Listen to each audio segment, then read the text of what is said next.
Double celebration ngayong linggo ang nadarama ng mga SB19 fans o 18 dahil kinumpirma mismo ng official social media pages ng Mahalima na nalampasan na ng kanilang music video para sa awiting Gento ang 40 million views sa YouTube. Isang commemorative infographic na may habang 10 segundo at may close-up pa ng mga mukha ng Mahalima habang umaawit ng isang kataga ng Gento na "Halukayin mo na parang Gento!" Ang kanilang naging seal of gratitude para sa mga 18 na walang sawang nag-stream ng kanta magmula noong ito'y ilunsad Mayo 19 ng nagdaang taon.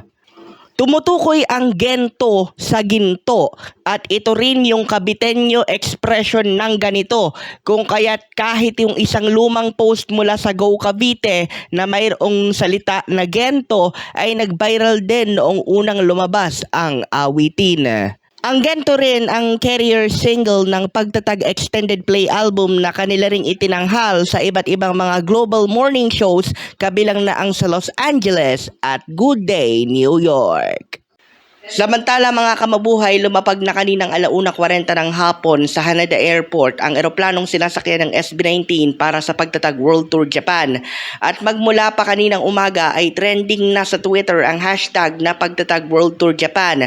Sa dami ng mga fans na nag-abang sa arrival area ng paliparan, minabuti na ng security team ng P-Pop Kings na mag-iba ng daan palabas at kinailangan ring ipagpaliban ang dapat sanang arrival interview ng mga kagawad ng media para sa kanila dahil na rin ng paggalang na rin sa airport security at iba pang mga pasahero na paalis at palapag ng Japan.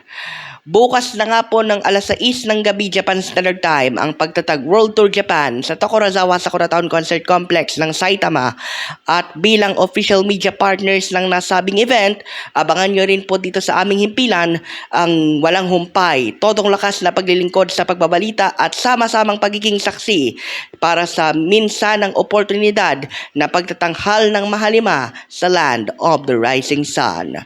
Para sa Mabuhay Radio News na walang takot at walang pinapaboran, ito ang Senbat sa Patrol No. 2, Stephen Saraspe Perez.